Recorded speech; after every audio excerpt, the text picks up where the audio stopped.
विरोधी पथकाचे पोलीस हवालदार अमोल देसाई यांना माहिती मिळाली होती की खारेगाव टोलनाक्याजवळ काही इसम हे चरस हा अंमली पदार्थ विक्रीसाठी येणार आहे। त्या अनुषंगानं अंमली पदार्थ विरोधी पथकाचे पोलीस निरीक्षक जनार्दन सोनवणे, सहाय्यक पोलीस निरीक्षक सोमनाथ पाटील आणि त्यांच्या टीमने एसीपी विनय घोरपडे यांच्या मार्गदर्शनामध्ये सापळा कारवाई आयोजित केली, ज्यामध्ये फिरोज खान राहणार अंकलेश्वर गुजरात याला ताब्यात घेण्यात आलं।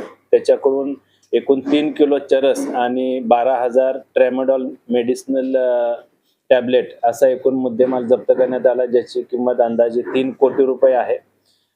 या गुन्ह्याच्या अनुषंगानं तांत्रिक तपास आणि अधिक माहिती घेतली असता सदरचा अंमली पदार्थ हा जम्मू काश्मीर राज्यातून पुरवला गेल्याची माहिती निष्पन्न झाली। त्या अनुषंगानं अंमली पदार्थ विरोधी पथकाची टीम ही जम्मू काश्मीर येथे गेली। त्या गुन्ह्याच्या तपासामध्ये 2 आरोपी निष्पन्न झाले। एक मोहम्मद अशरफ हा राहणार अनंतनाग जम्मू काश्मीर आणि दुसरा शौकत अजीज मीर राहणार कुपवाडा जम्मू काश्मीर या दोन्ही आरोपींना अंमली पदार्थ विरोधी पथकाच्या टीमने जम्मू काश्मीर येथून ताब्यात घेतलं, त्यांना अरेस्ट करण्यात आलेली आहे। यामध्ये शौकत अजीज मीर याची पोलीस कोठडी ही 12 जूनपर्यंत आहे।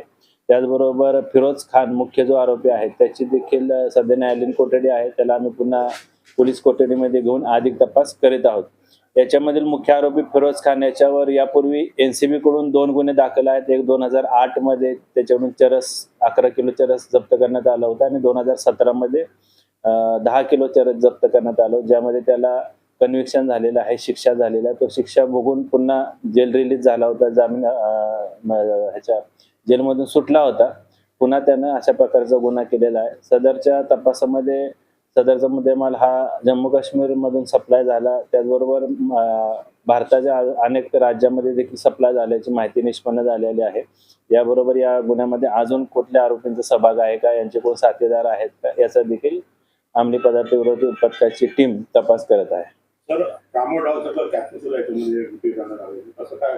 ट्रॅमाडॉल मेडिसिनल टॅबलेट हे एकूण 12,000 क्वांटिटी त्याची जप्त करण्यात आलेली आहे, ज्याचं मादक पदार्थ म्हणून किंवा मादक पदार्थ नशा करण्यासाठी याचा वापर करण्यात येतो।